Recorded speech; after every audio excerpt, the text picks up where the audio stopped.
Okay, guys, this is why Oc Nation News is so important. Because of this Brian Sicknick story and other stories like it. Now, we were told that the Capitol rioters besieged the Capitol with insurrection, and they killed. First, they tried to say 3 officers died. Then they had to admit that that 2 of them committed suicide. Then they was down to 1 officer, a good old Brian.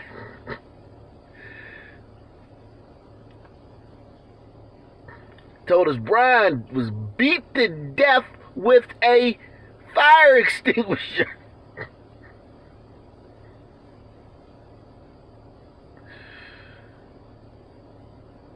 And I was always wondering, like, yo, if a cop got beat to death with a fire extinguisher, they gonna find the people who did that. You beat the cop to death with a fire extinguisher, they ain't still looking for you if they got pictures of you. You in custody. So I always thought that was weird. Like, this cop got beat to death with a fire extinguisher, and they're just asking people if they have information about anybody who's what? They would have SWAT teams at people's houses. So I was always a little skeptical of it. But I was like, okay, fine. 1 officer died. It was a pretty rowdy scene. 1 officer died, okay. And they kept showing you the officer, the coward black cop running. Then they failed to tell you that it was a black cop that shot Ashley Babbitt. But our friend Brian Sicknick, man, he died of natural causes. A democratically run D.C. medical examiner's office. And I got to let you know how liberal D.C. is. D.C. is like San Francisco East. They love criminals. They love crime. They love excuses. The only people that have to be accountable is cops. No one else has to be accountable. And it's highly segregated. The white liberals do everything they can to separate themselves from the black people. So it's a very liberal town. So for the D.C. medical examiner to say that Brad Sicknick died of natural, if they could have found, if he cut himself shaving that morning, okay? If he had an ingrown toenail, they would have said that the Capitol rioters killed him. This man had a perfect bill of health until them 2 strokes he had that night. You know how we know? Because his mom, he talked to his mom. Oh yeah, they interviewed his mom. And his mom was like, oh, I talked to him that night. He said he felt great. But the fact that they reported this story so fervently, and then when he died, you didn't hear people about it. I thought I was going to turn on CNN that night when they found out that when the D.C. medical examiner came back with their ruling, that I was going to go on CNN and I was going to hear them at least talk about it one time. They didn't mention it. All they were talking about is police reform. So this is why this channel is so important. Because this happened and nobody died. But there were 9,000 protests for George Floyd last year and 25 people died.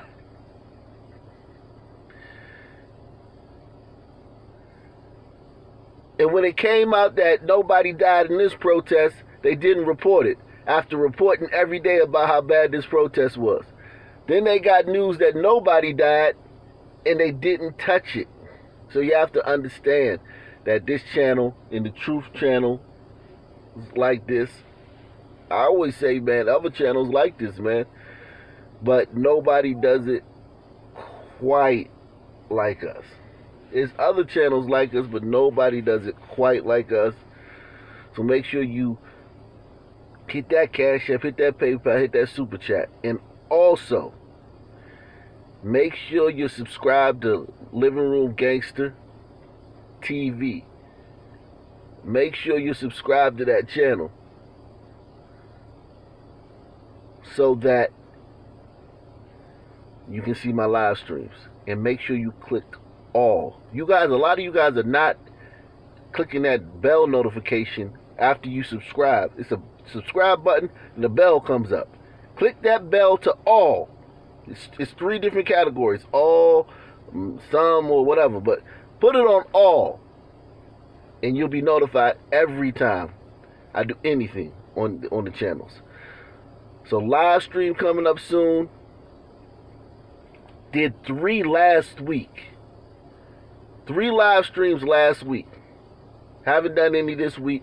Want to do one before the week's over. Make sure you subscribe to Living Room Gangster. That's the channel where the live streams are. Let's get into this. This next story is new tonight. A white woman is accused of harassing black soldiers at a Northern Virginia restaurant, and the whole thing is being shared all over social media. Watch. Ma'am, please walk away. Please. No. So the mother of one of those soldiers tells our Tom Dempsey this was racism caught on camera. He loves the military. He loves that area. He always talks about how great his command is there. After serving in... And let me guess, now that some 70-year-old white lady said something to him, we don't know yet what it was.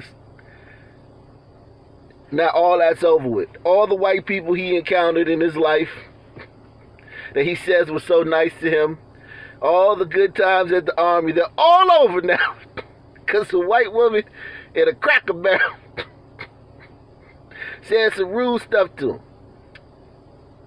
Now we got to boycott Cracker Barrel. We got to have a national dialogue.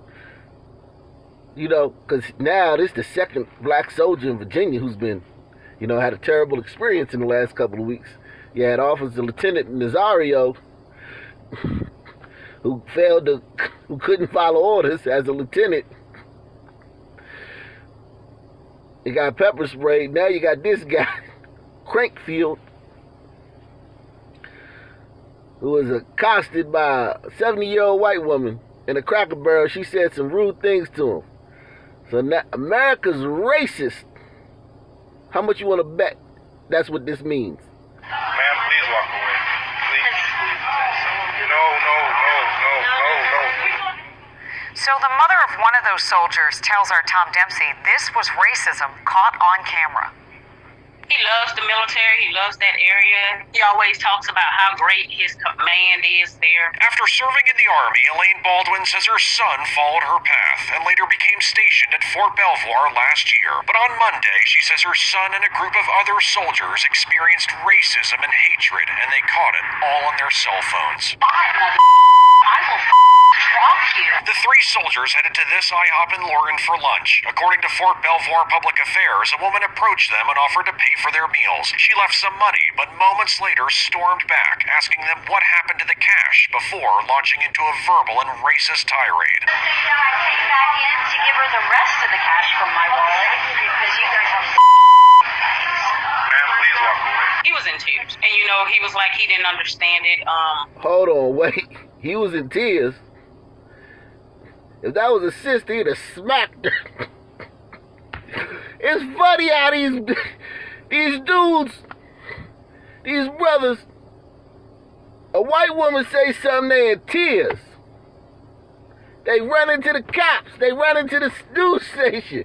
A sister say something, pow! Or all type of bees and hoes, get the hell out. White woman say something, somebody call Channel 9. I got a story to tell.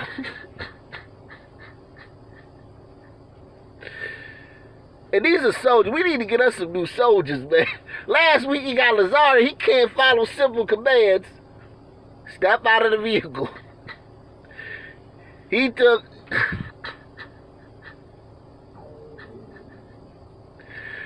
Step out of the vehicle. A lieutenant can't follow commands. Now we got a goddamn soldier who I guess special officers, first class officers, I don't know, crying because a white woman said some mean things to him. I'm not saying that he not supposed to feel no way about this, but you ain't supposed to go to your mother and cry in her bosom. Come on, man. I'm not saying don't feel no way about it. I'm not saying don't feel like you want to cuss that way. I'm not saying none of that. Trust me, I'm not saying that. So if you get in my comment section, I'll have one of the mods block you. I'm not saying that. Me, I would have wanted to cuss that. I'd have probably cussed her out too. Hood nigga would have cussed her out. But these are soldiers, I get it. But go home and cry about it? Nah, man. We looking bad out here, man. And we don't even know it. We think we looking good and we looking bad. But moments later stormed back, asking them what happened to the cash before launching into a verbal and racist tirade. I came back in to give her the rest of the cash from my wallet because you guys have Ma'am, please walk away. He was in tears. And, you know, he was like he didn't understand it, why it happened, why do people act like that. Baldwin spoke to WSA 9 on Thursday about the conversation with her son after the incident. I said, just know that what you did it in a very professional manner. Ma'am, can you please leave? Can you just please leave? We're leaving. It's just people out there in the world that's like this.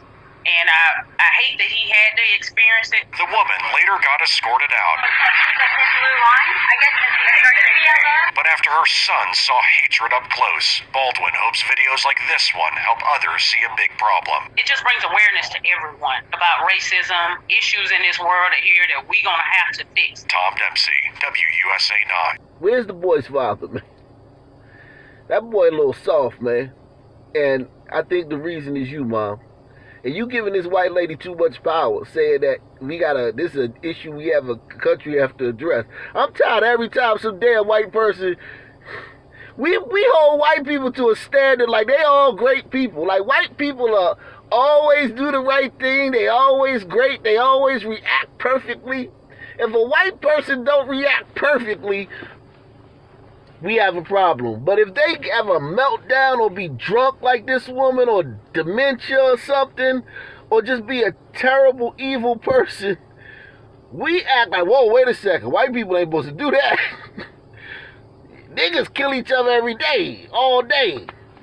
But white person acting crazy in public, oh, we gotta have a national dialogue.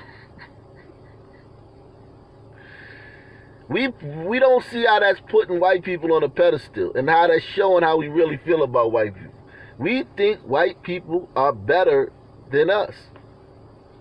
The way they react. They are supposed to always do the right thing.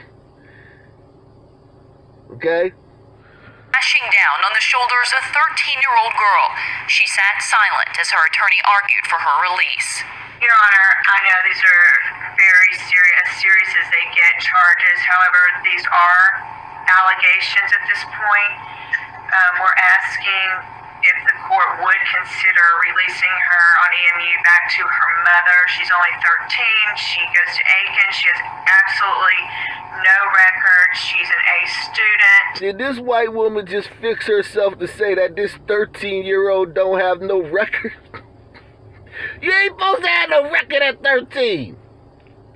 It's the 13-year-old girl that stabbed that other girl in Ohio the same day that Micaiah tried to kill the other girl and was killed by the cop. I touched on this in the LeBron video, but I wanted to go a little deeper into it because just to show you guys.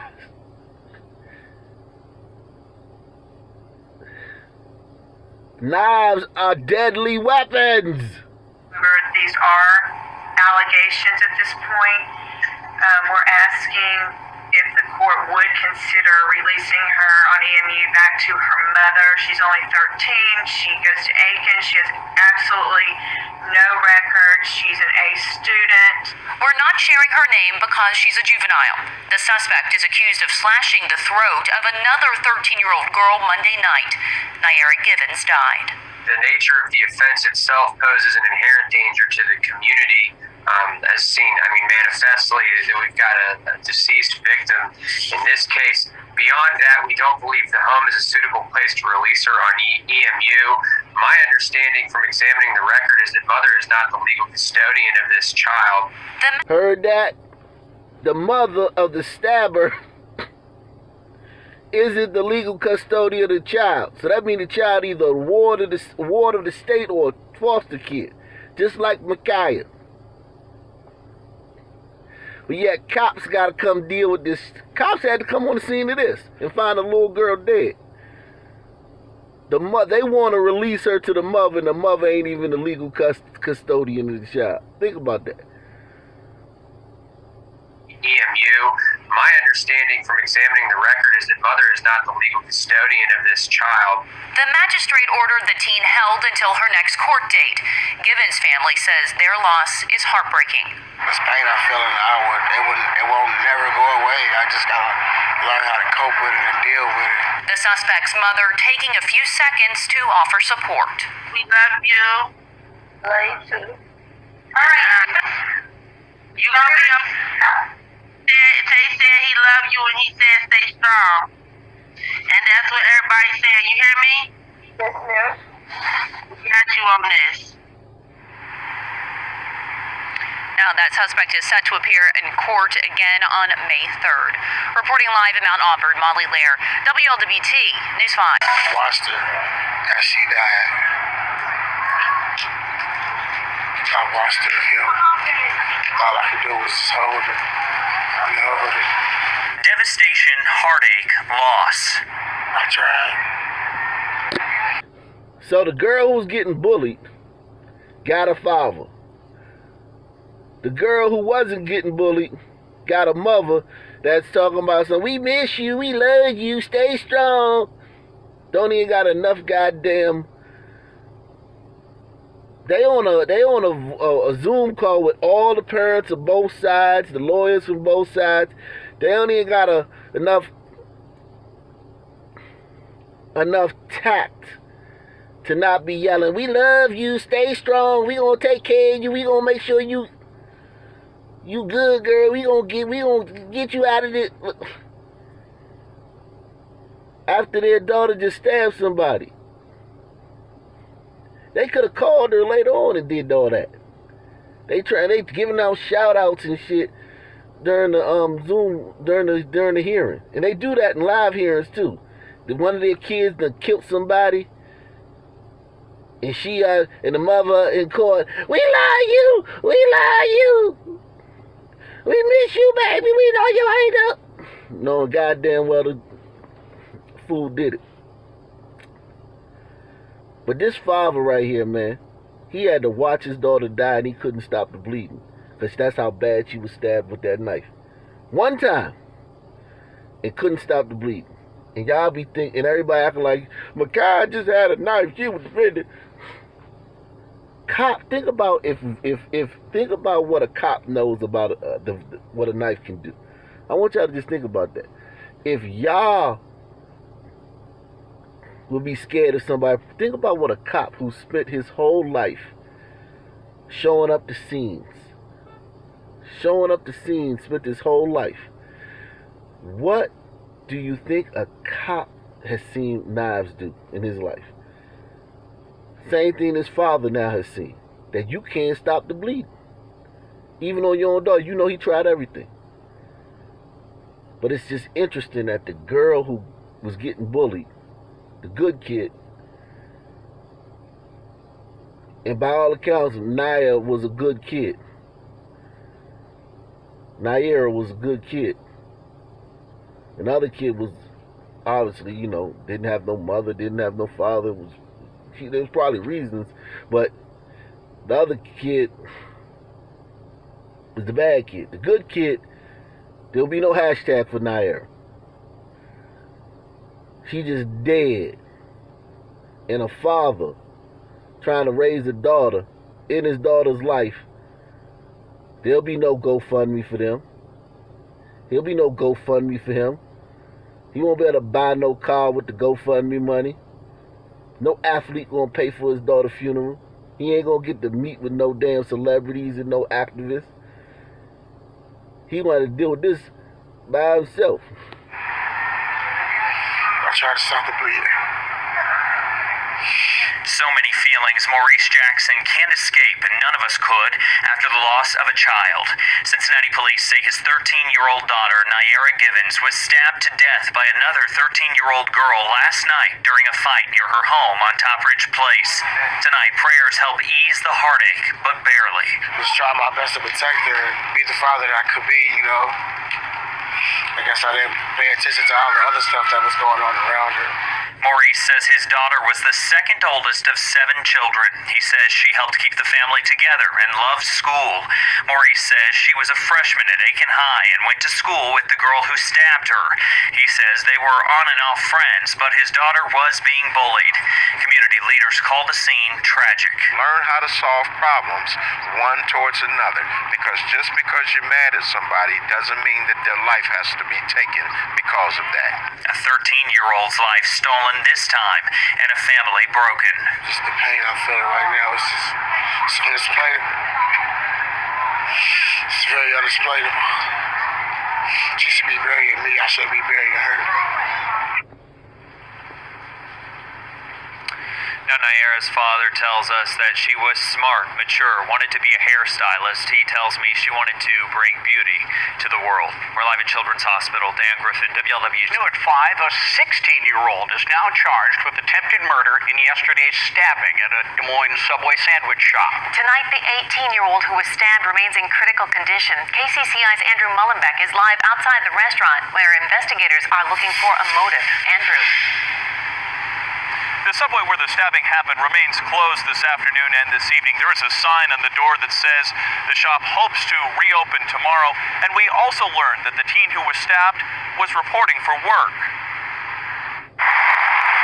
18-year-old Connor Kearns was walking in to start his shift Wednesday afternoon when he was stabbed in the chest. Des Moines Police Sergeant Paul Parizek says the attack was almost instantaneous. When we reviewed the video, it looked like the suspect was already in the store, maybe getting ready to order some food. The victim walked in. There was a real brief instance where they looked like they maybe exchanged a few words, and then he was stabbed, just that sudden.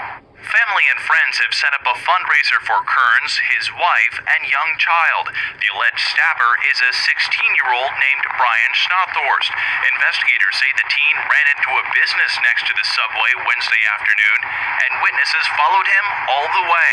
They kind of got him cornered in there a little bit. They did a great job of not putting themselves in too much danger, but also being in a position to give us good information. We had an officer on the scene real quickly, and we were able to get him in custody without any problems. White suspect, white victim, white witnesses. A little bit different. Everybody saw this white boy stab this other white boy. And everybody ran and surrounded the white stabber.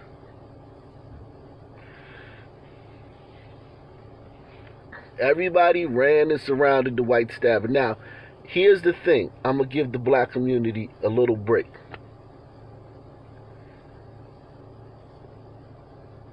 Our teens, one of our little teens, stabbed somebody. You don't do that. Don't do that. If you there, do not go grab that little king. Don't grab that king. That prince, as they call it, Dante Wright. They call it Dante Wright a prince now. Don't grab that prince.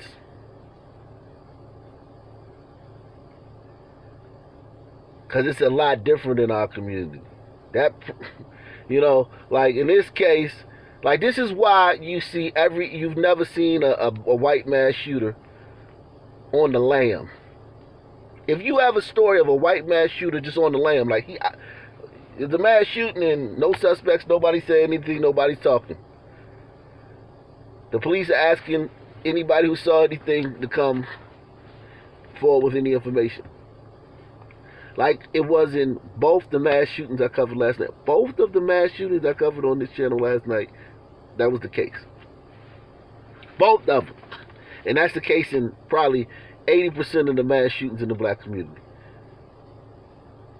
Police begging the community for information because they don't have no suspect in custody.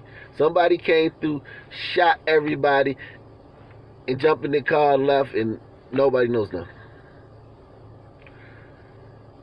But this case in the white community, we always say that they're better than us in so many ways. They're more morally sound. They have better judgment. But I wouldn't suggest that you do this. Even though this happened in the white community, I would not suggest that you do this in the black community. If you see a little king stab another little king, do not get in it. It's 1,000 ways it's going to go bad for you. And I don't have time to get into all of them. But it's 1,000 different ways it's going to go bad for you. And the bad will start almost immediately. And it will continue infinitely into the future. The alleged stabber is a 16-year-old named Brian Snodthorst. Investigators say the teen ran into a business next to the subway Wednesday afternoon, and witnesses followed him all the way. They kind of got him cornered in there a little bit. They did a great job of not putting themselves in too much danger, but also being in a position to give us good information. We had an officer on the scene real quickly, and we were able to get him in custody without any problems. Investigators say the victim and the stabber did know each other. It's still not clear what led up to the stabbing yesterday. We're live in Des Moines. Andrew Mullenbeck, KCCI 8 News, Iowa's news leader. Every case is different, and we don't know all the facts about this one. But we do know that a black 16-year-old girl, Micaiah Bryant, was shot to death by a police officer in Columbus, Ohio. Questions about the use of force here are very different. Since, in a series of clips, from police body cam video, the girl is seen holding a knife during a tussle with another young woman. An officer arrived at the scene and opened fire when the girl appeared to attempt to stab a second woman. The moments before the shooting captured on the officer's body cam. And I wish that this were the last time that I'd have to warn you. It is graphic. Hey! What's going on? What's going on? Hey! Hey! Hey! Hey! Get down! Get down! Get down! Get down! You want to shoot my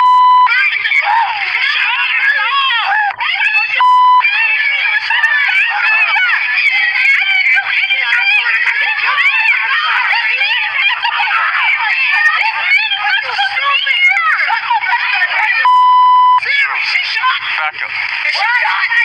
She had a knife. She just went at her.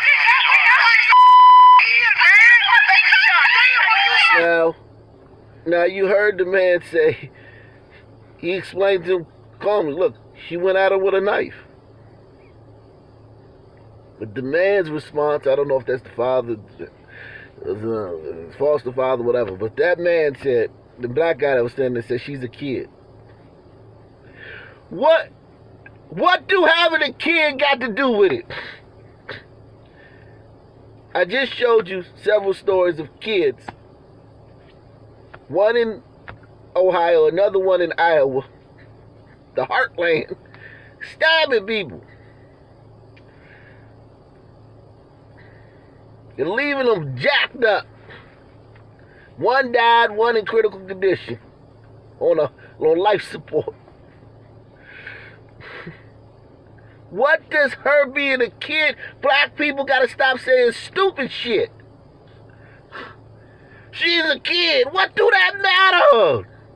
She got a 6-inch blade. She got a Crocodile Dundee blade.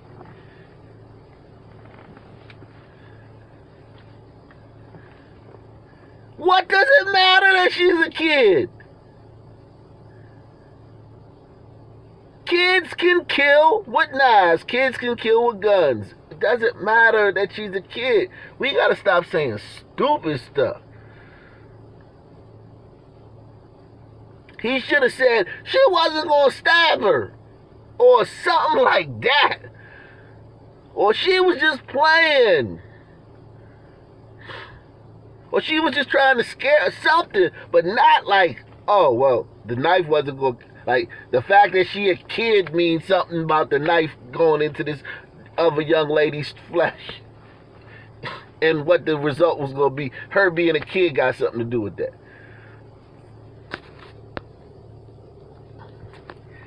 And I'm shocked by Don's reporting, but I want y'all to know that he's also trying to sanitize it a little bit. But I'm shocked by Don's. Don is actually doing. He don't have no choice with this one. Don don't have no choice with this one.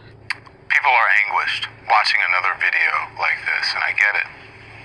But even in our anguish, we cannot abandon the responsibility we have to be fair.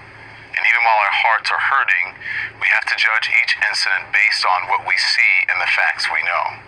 When I look at this video, I see police responding to a dangerous incident where someone is armed with a knife.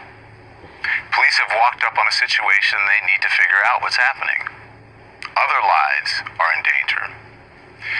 If we're going to discuss this case, we need to be honest and use our common sense. We cannot have a double standard. We have to acknowledge that police have jobs to do. But with people dying every day, we've got to find a pathway to justice, a roadmap to take this country to where we need to be, to liberty and justice for all. And we may be taking the first steps on that pathway right now. And look, man, black folk got to start complying, man. When the cop shows up, stop stabbing. She stabbed. How many of y'all know that she stabbed the other woman? The one that got kicked in the head, she was stabbed. No one's reporting that.